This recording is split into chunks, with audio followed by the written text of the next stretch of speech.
इस वक्त की एक बड़ी खबर, भारत और ईरान के बीच चाबहार पोर्ट को लेकर बड़ा समझौता हुआ है। दोनों देशों ने चाबहार बंदरगाह को विकसित करने के लिए समझौते पर हस्ताक्षर किए हैं। Another masterstroke of India's foreign policy and Dr. Jaishankar diplomacy. Iran-India signed development of Chabahar Port Agreement. Chabahar port है, उसके ऊपर नई जो इन्वेस्टमेंट्स जो है वो कर रहे हैं, पैसा भी लगाया जाएगा और कोई एग्रीमेंट भी जिस हवाले से साइन किया गया है। इनको परेशान होना चाहिए कि ये क्या हुआ है हमारे साथ ईरान के। इसका मतलब ये है कि Iran don't trust you anymore, you zero relationship with them.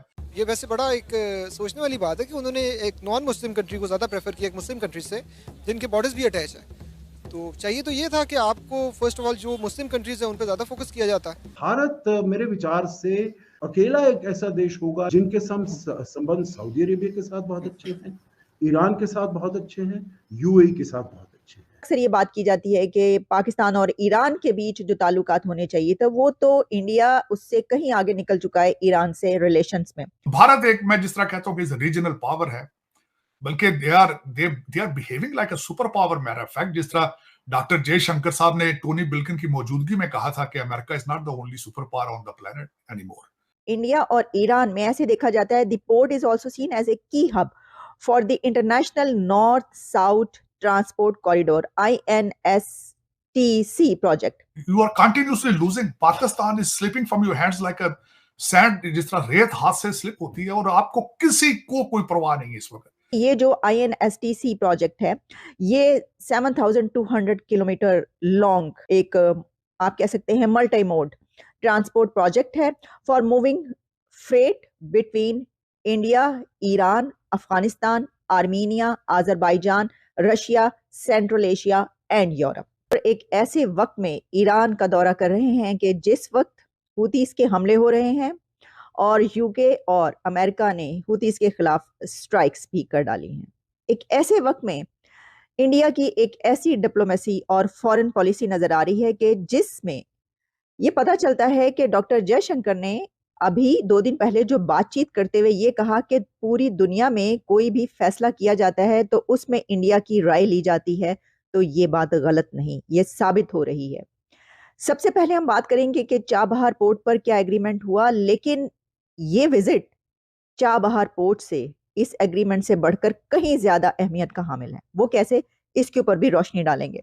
देखिए, doctor Jaishankar visits Iran, signs agreement on development of Chabahar port, हर तरफ ये खबर चल रही है। मैं देख रही थी जिन्हुआ एजेंसी से लेकर अमेरिकन मीडिया और इंडियन मीडिया, इंटरनेशनल मीडिया, हर कोई इसके ऊपर ये बात करता हुआ नजर आ रहा है कि चाबहार पोर्ट पर इंडिया और ईरान के बीच डेवलपमेंट हुई है और एक एग्रीमेंट जो है वो साइन हुआ है।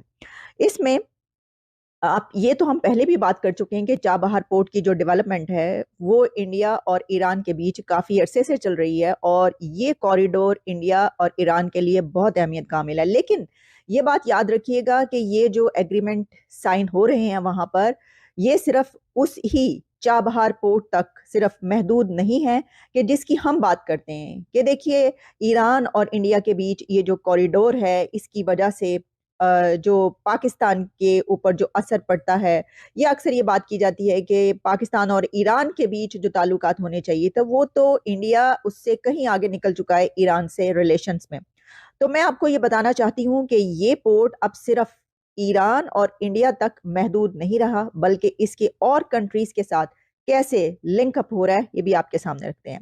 डॉक्टर जयशंकर अपनी ट्वीट में ये कहते हैं, begin my engagements in Tehran by meeting minister of roads and urban development. उसके बाद उन्होंने कहा कि detailed and productive discussion on establishing a long term cooperation framework with respect to Chabahar port.